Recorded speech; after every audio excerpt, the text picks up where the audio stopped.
Good morning students, आप सभी को।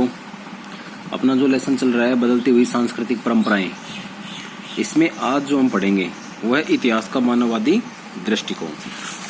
जो कल हमने पढ़ा था वो था भाई विश्वविद्यालय के अंदर मानववाद का प्रसार किस प्रकार से हुआ, यानी जो मानववाद है उसका किस प्रकार से फैला हुआ इतिहास में, शहरों में या फिर गाँवों में किस प्रकार से, यानी यूनिवर्सिटी में, विश्वविद्यालयों में कैसे किस प्रकार से इनका प्रचलन हुआ। आज हम देखेंगे भाई इतिहास का मानववादी दृष्टिकोण क्या है, यानी जो हिस्ट्री है उसको इंसान किस रूप में देखते हैं, या मानववादी जो लोग हैं वो किस प्रकार से उनकी विचारधारा है इतिहास के प्रति। नवजागरण काल में इतिहास के प्रति नया दृष्टिकोण देखने को मिलता है। यानी जो नवजागरण काल है, नवजागरण काल क्या है, जो इटली के जो नगर थे इनका जब पुनरुत्थान हुआ था, ठीक है, 14वीं से 17वीं शताब्दी में, तो उस समय से लोग नए दृष्टि से इतिहास को देखने लग गए। यह दृष्टिकोण मध्यकाल के इस दृष्टिकोण से भिन्न था कि इतिहास ईश्वर की इच्छा का विस्तार है। यानी जो मध्यकाल का जो समय था, मध्यकाल कब रहा है, मध्यकाल रहा है अपना 5वीं से जो 14वीं शताब्दी है, वहां तक एक मध्य युग रहा है। उसमें लोगों का यही मानना था जो हिस्ट्री है वो क्या है, इतिहास है वो क्या है, ईश्वर की इच्छा का ही विस्तार है, यानी भगवान की मर्जी है जो कुछ इतिहास बनता है। लेकिन मानववादी इतिहास, जो मानववादी लोग थे, ठीक है, जो ह्यूमनिस्ट पीपल थे, वो क्या मानते थे कि जो इतिहास है इसको गाइड के रूप में मानते थे। गाइड का मतलब भाई एक निर्देशिका या फिर अपने को रास्ता दिखाने वाला, ठीक है। जो मानववादी लोग हैं वो इतिहास को कहते हैं इतिहास से इंसान सीखता है, आगे बढ़ता है। हम पीछे की जो गलती है, ठीक है, वो अगर हमारे पास है, हमें पता है कि हमने क्या किया है, तो अगली बार हम उस गलती को नहीं दोहराएंगे। हमें ये पता होता है कि भाई इस गलती से हमारे क्या दुष्परिणाम हुए थे। तो जो मानववादी जो लोग थे, नवजागरण काल के बाद जो इतिहास में नया दृष्टिकोण हुआ था मानववादी लोगों का, वो मानते हैं कि भाई हिस्ट्री है वो एक सिर्फ गाइड है, ईश्वर की इच्छा नहीं है। उनका कहना था कि सही तरह से इतिहास का अध्ययन मनुष्य को बुद्धिमान बनाता है। यानी अगर मनुष्य सही तरीके से पूरे हिस्ट्री का अध्ययन करे तो मनुष्य उससे बुद्धिमान बनता है, क्योंकि वह अतीत के अनुभवों से भरा होता है। इन अर्थों में उन्होंने इतिहास को अनुभवों की माता तथा बुद्धिमत्ता की महामाता बताया। उसके अनुसार इतिहास अतीत की राजनीति तथा धर्मनिरपेक्ष वृत्तांत या प्राचीन और समकालीन संस्थाओं का तुलनात्मक अध्ययन था। एग्जाम्पल के तौर के ऊपर अगर अपन राजतंत्र से बैठ जाएं और अगर फिलहाल जो लोकतंत्र चल रहा है उसमें अगर आके देखें तो जो आज है वो कल का क्या बन जाता है, इतिहास।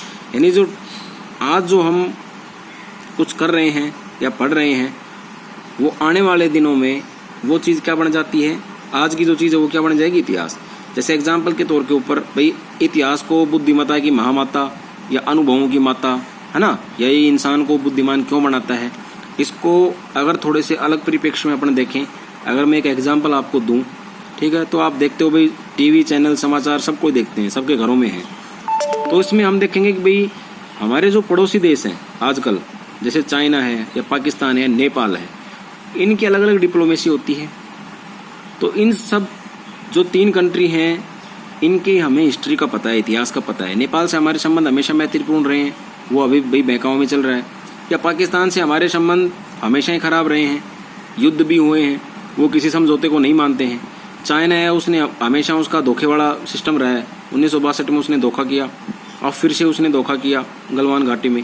तो ये बताने का जो लीक से हटके जो मैं आपको बता रहा हूँ, इसका मतलब यही है कि जो हिस्ट्री है वो इंसान को, मानव को बुद्धिमान बनाती है, इससे सीखता है इंसान, है ना।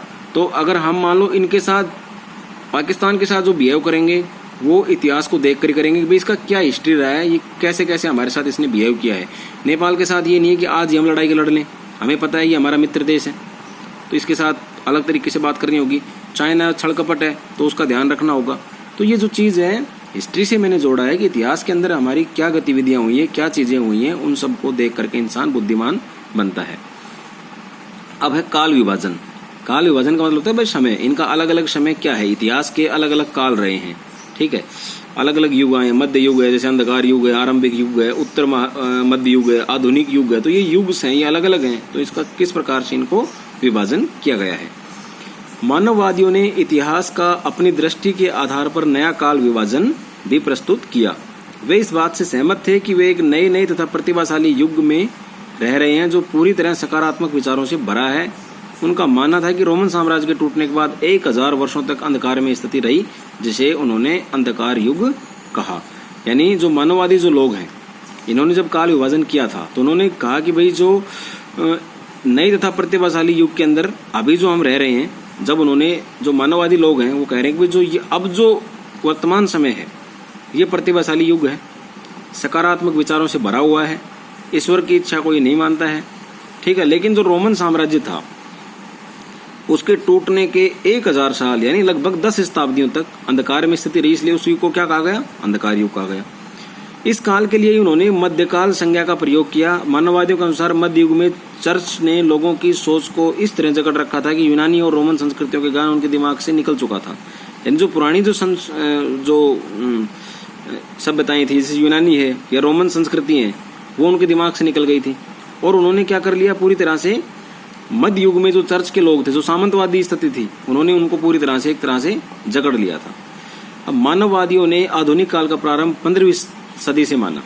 सदी का मतलब होता है 100 साल का एक पीरियड, एक समय। यानी जैसे मान लो प्रथम सदी, द्वितीय सदी, तृतीय, चतुर्थ, पंचम, छठी, 7वीं, 8वीं, 9वीं, 10वीं, 11वीं, 12वीं, जो सदियां हैं ये, तो सदी का मतलब होता है 100 साल का एक लिमिटेशन, एक पीरियड। तो जो 15वीं शताब्दी है यानी 1401 से लेके और 1500 तक की 15वीं शताब्दी माना गया है। तो मानववादियों तथा बाद के विद्वानों द्वारा प्रयुक्त कालक्रम निम्नलिखित प्रकार से था। उन्होंने क्या कालक्रम किया भाई, 5वीं से 14वीं शताब्दी को मध्य युग माना है, 5वीं से 9वीं शताब्दी को अंधकार युग माना है, 9वीं से 11वीं शताब्दी उसको आरंभिक मध्य युग माना है, 11वीं से 14वीं शताब्दी उत्तर मध्य युग माना है, 15वीं शताब्दी से आधुनिक युग। इन 15वीं शताब्दी से 15वीं जो शताब्दी वहां से लेकर अब तक क्या चल रहा है, ये आधुनिक युग चल रहा है। यद्यपि इस कालक्रम पर हाल ही में प्रश्न चिन्ह लगाए गए हैं, खासतौर पर कि ऐसा युग नहीं रहा है जिसे अंधकार युग की संज्ञा दी जा सके। अंधकार युग 5 से 9वीं शताब्दी बताया गया कि भाई बिल्कुल किसी प्रकार से लोगों की सोच ही खत्म हो गई थी, वो एक तरह से उसमें दास प्रथा में जकड़े हुए थे, है ना। तो मध्यकाल पर हो रही शोध ने इस बात को उजागर किया। जो मध्यकाल जो शोध हो रहा है उसको इस बात ने उजागर किया है। अब है भाई नवजागरण काल की कुछ प्रसिद्ध कृतियां। नवजागरण जो काल है उसमें क्या क्या रचनाएं हैं, क्या क्या लिखा गया है। कोई भी चीजें हैं, पुराने समय के लिए जो इतिहासकार होते हैं, जो लेखक होते हैं, वो क्या है कि अपनी किताबें लिखते हैं। तो क्या क्या नाम है उन किताबों का, वो कुछ यहाँ पे उल्लेख दिया गया है। इस काल में आधुनिक इतिहास लेखन की कुछ बेजोड़ पुस्तकों की रचना हुई। इसमें प्रमुख रूप से लियोनार्डो ब्रूनी की हिस्ट्री ऑफ फ्लोरेंस 1420 ईस्वी में आई थी इनकी ये। मैकियावेली की डिस्कोर्सेज ऑन लिवी, ठीक है, तथा फ्लोरेंटाइन हिस्ट्री 1525 के बारे में इन्होंने बताया है। फ्रांसिस्को गुइसारिदिनी की हिस्ट्री ऑफ इटली 1535 तथा बोंदे भी एक क्या है, इतिहासकार हुए हैं। इन्होंने काफ़ी अच्छी किताबें लिखी हैं और इनकी क्या थी, easy introduction to the study of history. तो ये कुछ इतिहासकार हैं जिन्होंने अलग अलग वर्षों में अलग अलग अपनी कुछ किताबों के बारे में लिखा है, ठीक है।